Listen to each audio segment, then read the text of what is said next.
Hello friends, the Indian express daily news analysis में आप लोगों का स्वागत है। तो आज हम the Indian express the ideas page से दो इंपॉर्टेंट आर्टिकल्स एनालाइज करेंगे। सबसे पहले जो आर्टिकल एनालाइज करेंगे इसका शीर्षक है how to play against China. ये जो चाइना की जो बढ़ती हुई जो एग्रेसिव रवैया है भारत के प्रति, उसके खिलाफ भारत कैसे स्ट्रेटेजिक डिफेंस पॉलिसीज अपना सकता है, उसी पे ये आर्टिकल है। और दूसरा जो आर्टिकल एनालाइज करेंगे ये हमारा आइडियाज सेक्शन से, ए नर्चरिंग प्लेस। ये school as a nurturing place कैसे बना सकते हैं, मतलब जिससे कि जो एक होलसम डेवलपमेंट हो बच्चों की, तो उसी पे ये आर्टिकल है। तो ये दोनों आर्टिकल हम लोग एनालाइज करेंगे। तो चलिए हम लोग का एनालिसिस स्टार्ट करते हैं आज। तो दोस्तों सबसे पहले जो आर्टिकल एनालाइज करेंगे इसका शीर्षक है how to play against China, और ये आर्टिकल लिखे हैं अरुण प्रकाश जी द्वारा, जो कि भूतपूर्व चीफ थे नेवल स्टाफ के भारत के। तो आइए एनालिसिस करते हैं डिटेल्स में इस आर्टिकल में क्या लिखा है। देखिए दोस्तों, राइटर अरुण प्रकाश जी का ये कहना है कि जो इंडिया चाइना के बीच जो बिगड़ती हुई जो रिलेशनशिप है या टेरिटोरियल जो डिस्प्यूट है वो 1950 के दशक से चली आ रही है। और इस ये जो हालांकि जो प्रेजेंट रेजिम है या जो हमारे गवर्नमेंट कह रही है कि उसके पास क्लियर कट आइडिया नहीं था कि जो मतलब चाइना की जो स्ट्रेटजी या उसका जो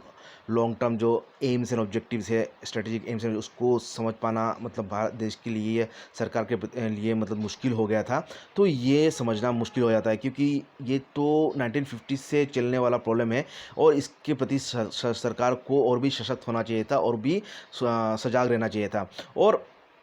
हाँ, इससे इसके साथ साथ जो हमारे सरकार है वो फेल हुई है, मतलब एडिक्वेट आपका इंटेलेक्चुअल कैपिटल और इंटेलिजेंस रिसोर्सेज और पॉलिटिकल जो अटेंशन है ये इंडिया चाइना की रिलेशनशिप में देने हेतु वो फेलर हुई है। और जो चाइना की जो मतलब मोटिवेशन या उसकी उद्देश्य को मापना, उसकी नाप, उसकी एग्जैक्ट मेजरमेंट लेने पे भी सरकार मतलब विफल रही है। तो ये हमारा मतलब इंटेलिजेंस फेलियर का एक मतलब उदाहरण है, ये कहना है राइटर का। और हालांकि हमारे पास इंटेलिजेंस तो सर्विसेज अवेलेबल था, लेकिन हमारे जो उसकी एनालिसिस है या उसकी जो डिसेमिनेशन है, उसकी जो एनालिसिस है, उसकी जो इन्फॉर्मेशन सीकिंग या उसकी जो यथार्थ जो इन्फॉर्मेशन की यूजेज के हेतु मतलब सरकार या सरकार की पॉलिसीज़ फॉलन शॉर्ट हो गई है, या वो उसमें जितना वो सुचारू रूप से काम करना चाहिए था उतना वो नहीं कर पाया है, ये कहना है राइटर का। और यहाँ पे राइटर अरुण प्रकाश जी ये कहते हैं कि हालांकि जो बीजिंग की जो बुरा दृष्टि है, उसकी बुरा जो सिनिस्टर जो मोटिव है, जो स्ट्रेटजी है जो बॉर्डर में, वो तो हम लोगों को मालूम हो गया है, हम लोगों को देखने आया है। लेकिन उसके जो पर्याप्त जो एक काउंटर रेस्पॉन्स भारत के लिए मतलब अभी भी मतलब कोई काउंटर रेस्पॉन्स भारत दे नहीं पाया है। उसका वो तो ऑब्वियस है, वो तो वास्तव है कि भारत ने उसका यथार्थ मतलब उत्तर देने में या रेस्पॉन्स देने में भारत अभी भी विफल रहा है, ये कहना है राइटर का। और यहाँ पर राइटर एक इम्पॉर्टेंट बहुत ही एक सुंदर एक उदाहरण देते हैं, जो कि शतरंज और भारत के जो चेस या शतरंज के जो गेम है और जो चाइना की जो बोर्ड गेम है वे क्विज से। अभी देखिए, इंडिया मतलब जो शतरंज की जो खेल है उसी के पैटर्न में सोचती है या मतलब विचार करती है, ये कहना है राइटर का कि वो मतलब शतरंज के तरह मतलब fighting pitch battles and finally मतलब चेकमेटिंग द ओपोनेंट, मतलब धीरे धीरे जो उसका फाइट है वो एग्रेसिव होता है, और लास्ट में जब पूरे शत्रु को पूरी तरह मतलब वीकन कर देती है ओपोनेंट को, तब उसको मतलब चेकमेट करती है, मतलब उसको पूरी तरह मतलब उसको स्ट्रेटेजिकली उसको मतलब एक डिप्लोमेटिक पॉलिसीज़ या प्लान पॉलिसीज से बैटल की सोच रखती है, और जिससे कि शत्रु को पूरी तरह मतलब उसको वीकन कर दे और उसको वीक मोमेंट में उसको चेकमेट दे। तो ये मतलब भारत की डिफेंस स्ट्रेटेजी है। लेकिन चाइना की जो डिफेंस स्ट्रेटेजी है वो उसकी जो चाइनीज़ बोर्ड गेम है वे क्वी, और ये मतलब जो हेनरी किसिंजर है उन्होंने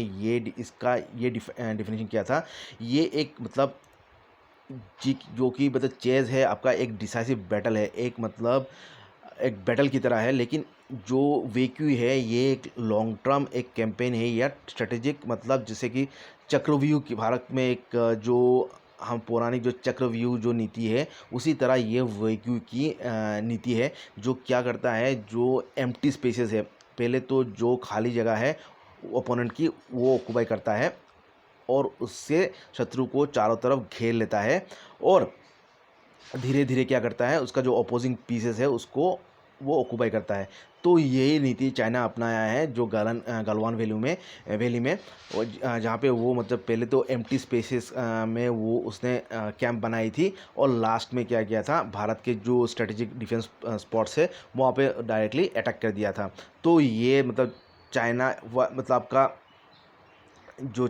भारत तो यद्यपि मतलब एक सिंगल माइंडेड चेस की तरह नीति अपनाती है मतलब अपने डिफेंस स्ट्रेटेजी में, लेकिन चाइना ने जो छल और कपट से जो मतलब ये भारत की ज़मीन हथियाया है, तो इसकी जो वेकुई की जो गेम है उसी की नीति अपनाने के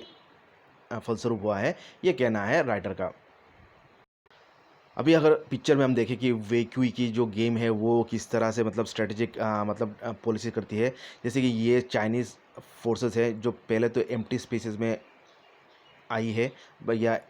इंडिया की जो गलवान वैली की जो एम्प्टी स्पेसेस थी उसमें उसने पहले कब्जा किया था। बाद में वो धीरे धीरे करीब आया और इंडिया की जो मतलब आपका ऑक्यूपाइड स्पेस है उसमें उसने अटैक कर दिया। तो यही है उसके मतलब स्ट्रेटेजिक पॉलिसी, जो जो गेम ऑफ वेक हुई है उससे काफ़ी उसकी जो गेम स्ट्रेटजी है, उसकी जो नीति है उसी का फलस्वरूप है, ये कहना है राइटर का। और इंडिया और चाइना की जो डिफेंस पॉलिसीज़ है, जो इंडिया की जो डिफेंस पॉलिसीज़ है या स्ट्रेटजी है वो चाइना से कितना पीछे है, इसका एक उदाहरण देते हुए राइटर ये कहते हैं कि 1995 के बाद चाइना आपका जो डिफेंस वाइट पेपर है हर 2 साल में वो इशू करता रहा है। और ये जो डिफेंस वाइट पेपर है ये पब्लिक डॉक्यूमेंट है जो चाइना की नेशनल सिक्योरिटी की जो एम्स,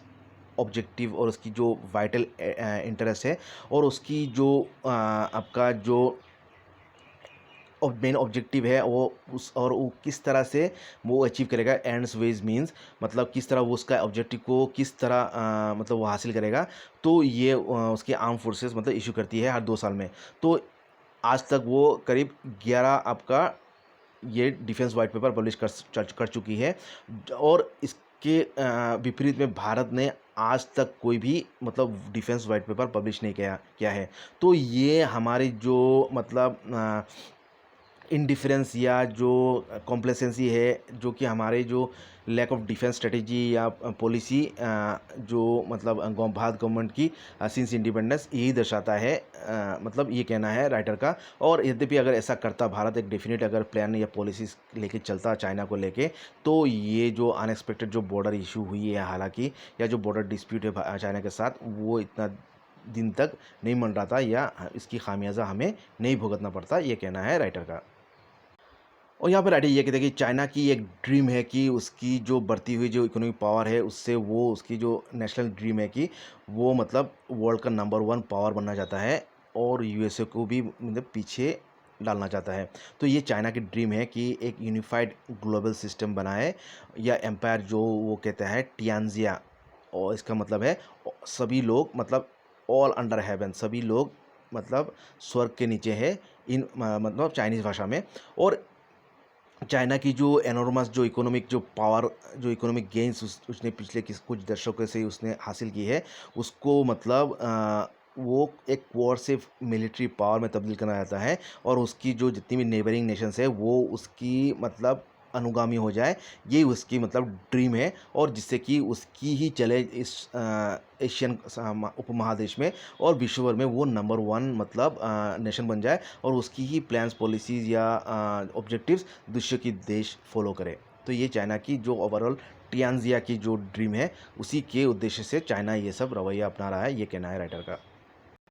और यहाँ पर राइटर कहते हैं भारत को एक सीख सिखाने के लिए मतलब 1962 की जो एग्रेशन हुई थी चाइना की, इसी पर्पज़ से चाइना अपना हेजमोनी या अपना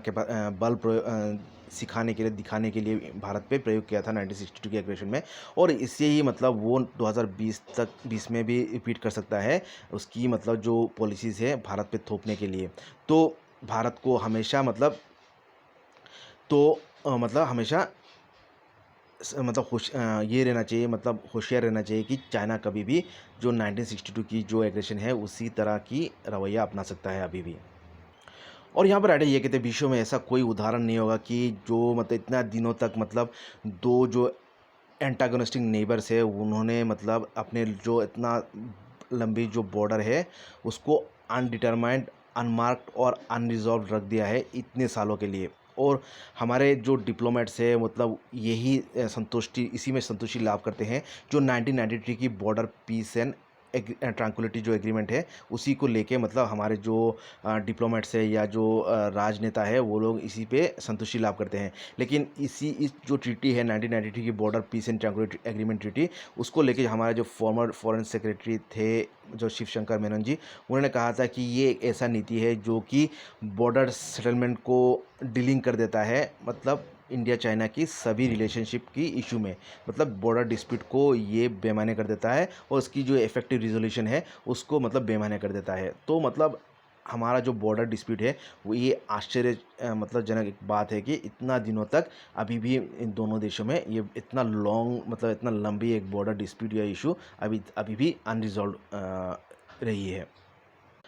और जो इंडिया चाइना की जो बॉर्डर डिस्प्यूट है उसकी रिजोल्यूशन के लिए एक मतलब थ्री प्रोंग स्ट्रेटेजी मतलब सजेस्ट करते हैं राइटर। तो पहले जो स्ट्रेटेजी है जो ग्राउंड लेवल में हमको जो हमारा जो जो फोर्सेस है उसको रीइंफोर्स करना होगा, उनको स्ट्रेटेजिक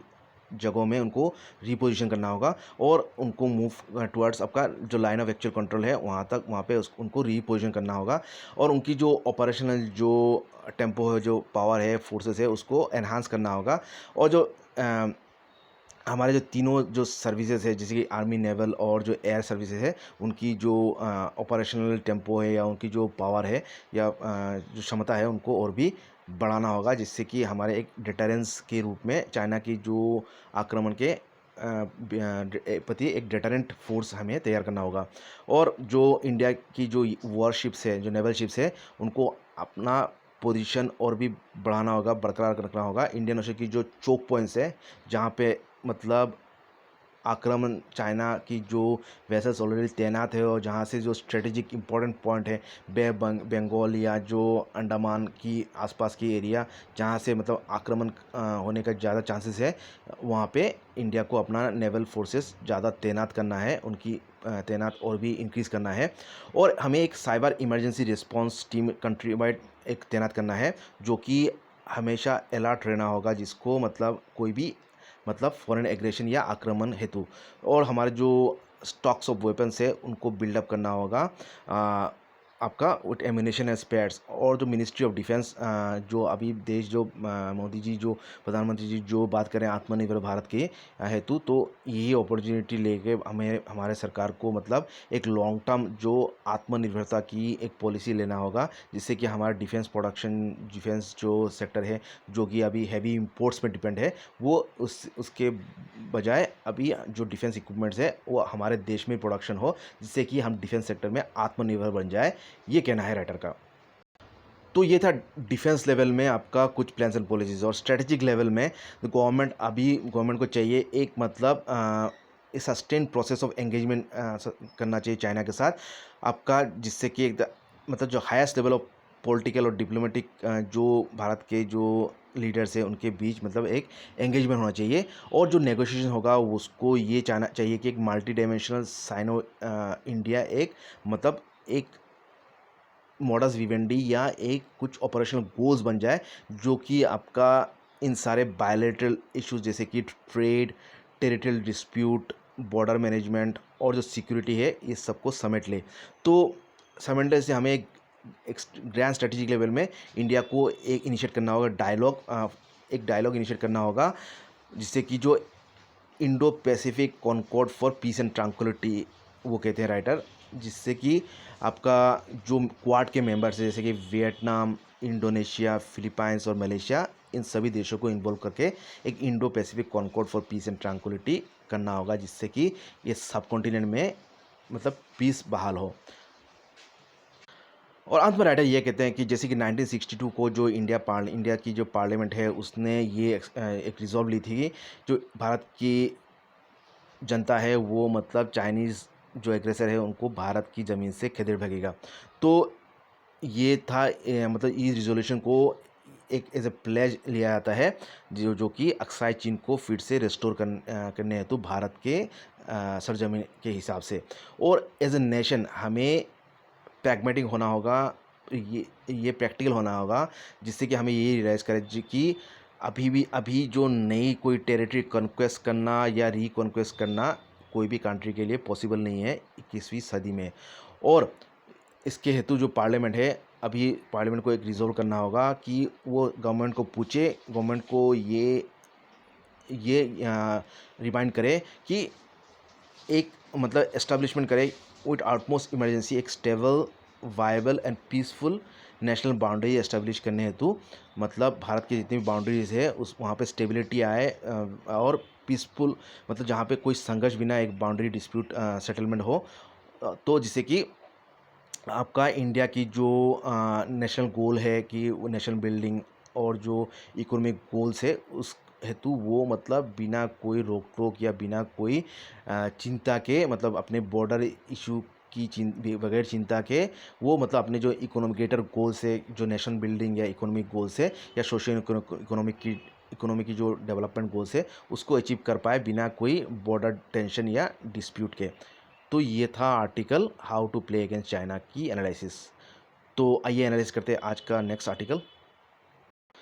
तो दोस्तों नेक्स्ट जो आर्टिकल एनालाइज करेंगे ये है हमारे आइडियाज़ पेज से, इसका शीर्षक है नर्चरिंग प्लेस। और ये आर्टिकल लिखे हैं संजय धोत्रे जी ने, जो कि फॉर्मर मिनिस्टर ऑफ स्टेट थे ह्यूमन रिसोर्स के और कम्युनिकेशन और आईटी के भी थे। तो आइए एनालिसिस करते हैं डिटेल्स में इस आर्टिकल में उन्होंने क्या लिखा है। देखिए दोस्तों, पहले पैराग्राफ में संजय धोत्रे जी ये कहते हैं कि जो पैंडेमिक को लेके जो अनसर्टेनिटी है या जो एंजाइटी है लोगों में, तो फियर, एंजाइटी और जो इमोशनल डिस्ट्रेस है उससे सबसे ज़्यादा जो अफेक्टेड हुए हैं, जो सबसे वल्नरेबल पॉपुलेशन है वो हमारे जो स्टूडेंट्स हैं, स्पेशली जो हमारे स्कूल स्टूडेंट्स हैं वो सबसे ज़्यादा इससे आक्रांत हुए हैं। और राइटर ये कहते हैं कि जो आजकल के जो बच्चे हैं वो पहले के बच्चों से काफ़ी ज़्यादा मेंटल और इमोशनल स्ट्रेस में रहते हैं। तो ये जो मेंटल एंड इमोशनल स्ट्रेस जो आजकल के बच्चों में देखा गया है वो उसके कई सारे कारण हैं। तो उनमें से है आपका जो स्मॉल न्यूक्लियर फैमिलीज़ है और जो भाई बंधुओं के जो अभाव है, कि बहुत सारे बच्चे जो सिंगल चाइल्ड होते हैं पेरेंट्स के, उनके तो भाई बंधु नहीं होते, जिससे कि उनके जो खेलने के लिए कोई साथी नहीं होता घरों में। तो उससे क्या होता है, उनकी जो मेंटल स्ट्रेस और जो टेंशन है और लोनलीनेस है वो काफ़ी ज़्यादा होता है। उससे ज़्यादा इसके साथ साथ जो रेस्ट्रिक्टेड कम्युनिटी स्पेस है, जो कि फ्लैट्स वगैरह या जो न्यूक्लियर हाउसेस में रहते हैं, फिर सीडेंटरी लाइफस्टाइल, बिना खेल कूद वाला जो जीवन यापन है, फिर अनहेल्दी डाइटरी जो जंक फूड हैबिट्स है, अनहेल्दी डाइटरी हैबिट्स, फिर जो प्रेशर है जो कि अपने जो साथी बच्चों से आगे बढ़ना खेल कूद में या पढ़ाई में, और जो पेरेंट जो आजकल वर्किंग पेरेंट्स हैं जिनको कि फुल अटेंशन नहीं दे सकते हैं अपने बच्चों को, और जो इसके साथ साथ जो बुलिंग होता है स्कूल में जो कि बड़े क्लास के बच्चे करते हैं, और जो एक्सपोजर होते हैं जो वायलेंट जो पिक्चर्स वगैरह से, इससे जो हमारे आजकल के बच्चे हैं वो काफ़ी सारे इमोशनल और मेंटल स्ट्रेस में हैं, ये कहना है राइटर का। और यहाँ पर राइटर ये कहते हैं कि हमारे जो स्कूल स्पेसेस है उसको हमें फिर से रीऑर्गेनाइज करना होगा या ऑर्गेनाइज करना होगा इन सच ए वे, जिससे कि ये जो इश्यूज़ है, जो बच्चों के जो इश्यूज़ आते हैं वो हमें समझ में आए या उसको रिजोल्यूशन हो, जिससे कि विद डीप एम्पैथी, सहानुभूति से, और सभी बच्चों की जो कैपेसिटी है टू लर्न, अपने हिसाब से लर्न करना, और उसको अप्रिशिएट किया जाए, किसी बच्चे को कंपेयर ना किया जाए दूसरे बच्चों से, और उनकी जो कैपेसिटी है उसको अप्रिशिएट किया जाए, उसको नर्चर किया जाए। और ये भी इम्पॉर्टेंट है कि एवरी चाइल्ड इज़ एनेबल्ड, उसको सभी बच्चों को एनेबल किया जाए कि वो एक सेल्फ रिलायंट इंडिविजुअल व्यक्तित्व की और उसकी डेवलपमेंट हो। और ये भी सिखाया जाए कि ये सेल्फ रिलायंस तो इम्पॉर्टेंट है, सेल्फ रिलायंस, उसके साथ साथ जो म्यूचुअल इंटरडिपेंडेंस है उसको भी मतलब नर्चर करना चाहिए, क्योंकि मानव मानव एक दूसरे से मानव समाज जुड़ा हुआ है और इसका सीख भी मतलब बच्चों में देना चाहिए। और स्कूल्स जो स्पेसेस, स्कूल्स की जो एनवायरनमेंट है वो उसको उनको ऑल इंक्लूसिव होना चाहिए, सभी वर्ग के लोगों को, सभी जाति, बिना जाति, धर्म, वर्ग या कास्ट, क्रीड, कलर से परे सभी बच्चों के लिए ऑन इंक्लूसिव एक एनवायरनमेंट क्रिएट किया जाए, और सभी बच्चों को ये फील हो कि वो इक्वली इंक्लूडेड फील करे, irrespective of gender, socio economic class, ethnicity, language. और जैसे कि डिसेबिलिटी भी है बहुत सारे बच्चों को, उनको भी फील करना चाहिए कि वो स्कूल उनको अपनाता है, उनको मतलब अलग थलग महसूस नहीं कराता है। और जितना जो भी पेरेंटल एजुकेशन, बहुत सारे जो माँ बाप है उनके बच्चों का कोई एजुकेशन नहीं होता, तो वैसे बच्चों माँ बाप के बच्चों को भी डिसएडवांटेज फील नहीं कराना चाहिए, ये कहना है राइटर का। और जो डाइवर्सिटी है उसको स्कूल वगैरह को उसको सेलिब्रेट करना चाहिए, मतलब डाइवर्सिटी एज ए जो भारत जिस जैसे देश जहाँ पे डाइवर्सिटी इतना ज़्यादा है, तो उसको मतलब सेलिब्रेट करना चाहिए। एक स्कूल ऐसे एनवायरनमेंट क्रिएट करे जिसकी डाइवर्सिटी सेलिब्रेट करे, और जो बच्चों को मतलब एंगेज कराना चाहिए, जो विश्व भर की एक विशाल जो एक वर्ल्ड कम्युनिटी है उस पे उनको एंगेजमेंट कराना चाहिए। तो इसके साथ जो कोलाबरेटिव लर्निंग है और एक्सप्लोरेशन है, वो भी मतलब जो मिलजुल के साझेदारी में जो लर्निंग है जैसे ग्रुप स्टडी या ग्रुप एक्सप्लोरेशन, उसको भी इनकरेज करना चाहिए। और जो आइडिया है जो म्यूचुअली एक्सक्लूसिव जो कंपटीशन का जो आइडिया है उसको भी डिस्कार्ड करना चाहिए, क्योंकि अ, जो एक्सीलेंस है वो जो हर बच्चों की जो एक्सीलेंस है वो need to be synonym with being the best. ये एक्सीलेंस का मायने ये नहीं है कि उसको अपने क्लास में बेस्ट होना होगा, क्योंकि बेस्ट का मतलब है वो मतलब बाकी बच्चों से अलग थलग है, वो स्पेशल है, ये फील नहीं कराना चाहिए। इसलिए जो अनहेल्दी कंपटीशन है, जो कि एक्सीलेंस जो बेस्ट चाइल्ड होना होगा, क्लास में बेस्ट होना होगा, खेलकूद में बेस्ट होना होगा, उस नोशन को मतलब हमें हटाना होगा। और हर चाइल्ड को अपने अपने जो एक्सीलेंट है एक्सीलेंस है, अपने अपने जो कैपेसिटीज़ है, टैलेंट है, उसको डेवलप करने हेतु मतलब प्रोत्साहन देना होगा स्कूल कॉलेजेस में। और हमारे जो स्कूल्स है, पेरेंट्स है, उनको भी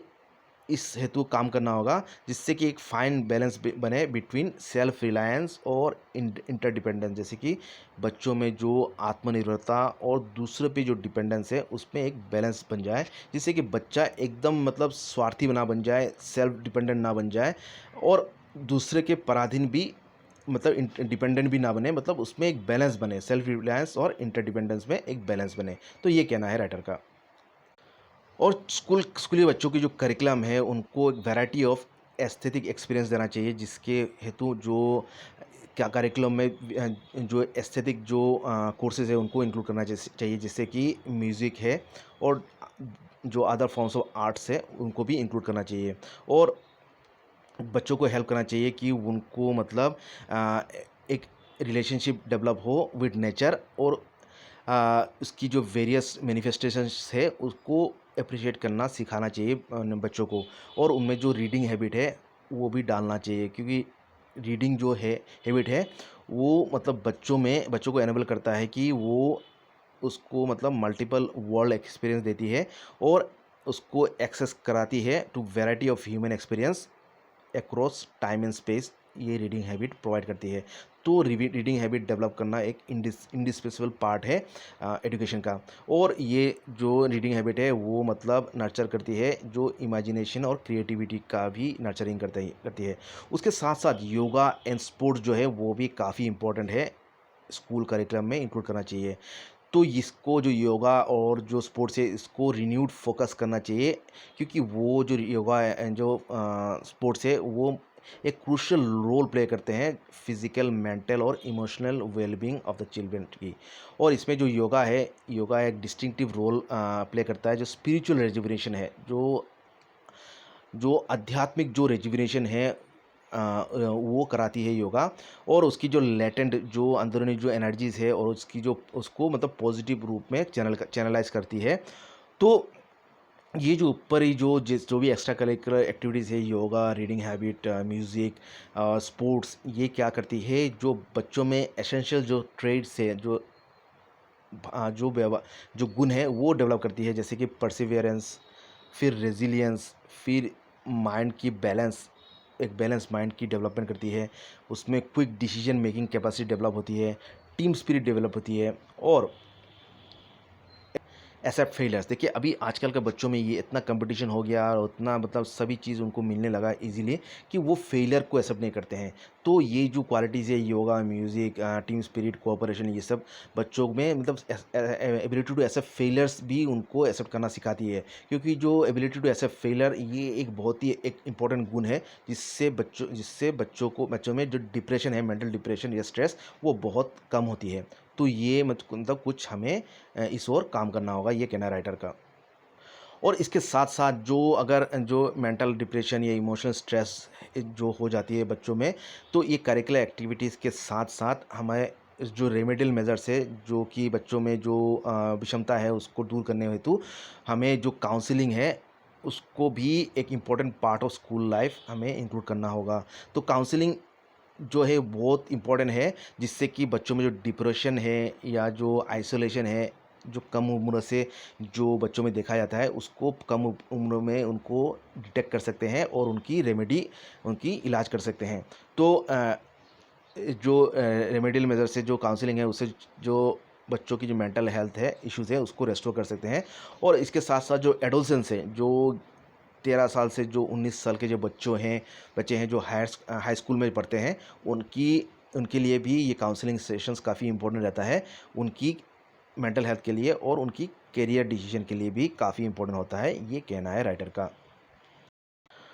और राइटर यहाँ पे जो टेक्नोलॉजी की जो यूज़ होती है, जो ऑनलाइन क्लासेस वगैरह, उसकी भी बात करते हैं। और ये पैंडेमिक के समय ये टेक्नोलॉजी की यूज़ है वो और भी लागू हो गया है। लेकिन वो कहते हैं यद्यपि टेक्नोलॉजी और डिजिटल रिसोर्स है वो तो मतलब बहुत यूज़ हो रहे हैं ये पैंडेमिक के समय, जिससे कि मतलब टीचिंग लर्निंग प्रोसेस कंटिन्यू हो पा रहा है। लेकिन हमें ये नहीं भूलना चाहिए कि टेक्नोलॉजी कभी जो एक ब्रिक एंड मोर्टर, जो दीवार वाला जो एक्चुअल जो स्कूल एनवायरनमेंट है या जो क्लासरूम है, उसको रिप्लेस नहीं कर सकता है।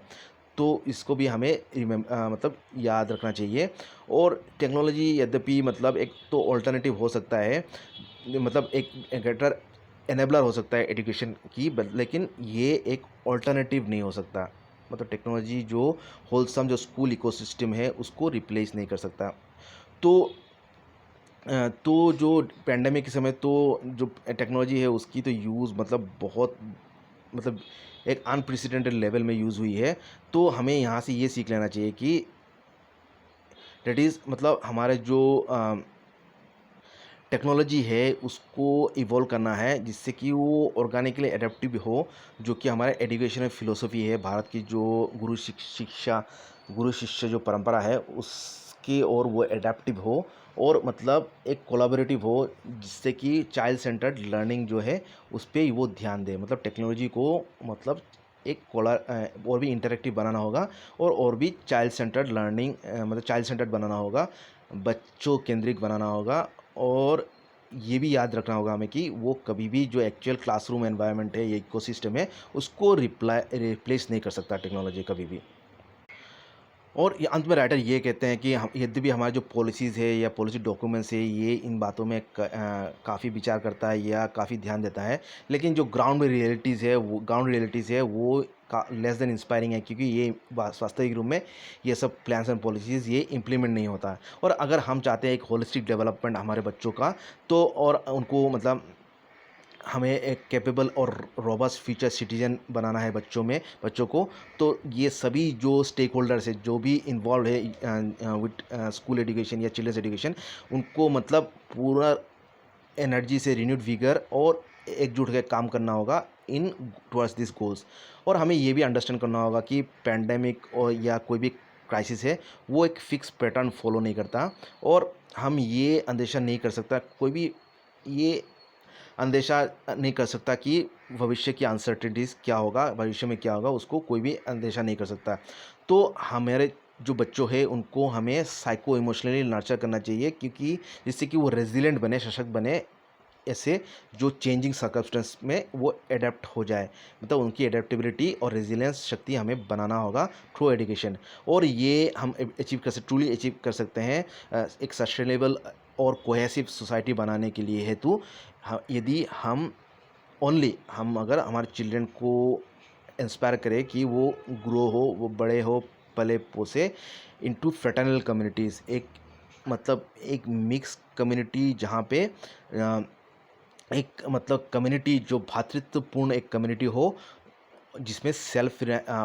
मतलब और जिससे कि वो एक सेल्फ रिलायंट और हैप्पी इंडिविजुअल में तब्दील हो। मतलब एक फ्रेटर्नल कम्युनिटी, एक मतलब एक केयरिंग और नर्चरिंग एक सोसाइटी स्कूल इकोसिस्टम, जो कि बच्चों की एक होलसम एजुकेशन, उनकी आध्यात्मिक, बौद्धिक, मानसिक और शारीरिक विकास की ओर ध्यान देता हो। तो वैसे ही एक एनवायरनमेंट, एक इकोसिस्टम, एक एजुकेशन एनवायरनमेंट क्रिएट कर सकती है एक होलसम डेवलपमेंट की, हमारे बच्चों की आ, मतलब पूरा विकास के लिए, जिससे कि वो एक भविष्य के एक मतलब वेल नर्चर्ड और एक रेस्पॉन्सिव सिटीजन बने। तो ये था आर्टिकल एन नर्चरिंग प्लेस का। तो आशा करता हूँ आप लोगों को अच्छा लगा आज का एनालिसिस। अच्छा लगा है तो लाइक कमेंट कीजिएगा और चैनल को सब्सक्राइब कीजिएगा। तो थैंक यू।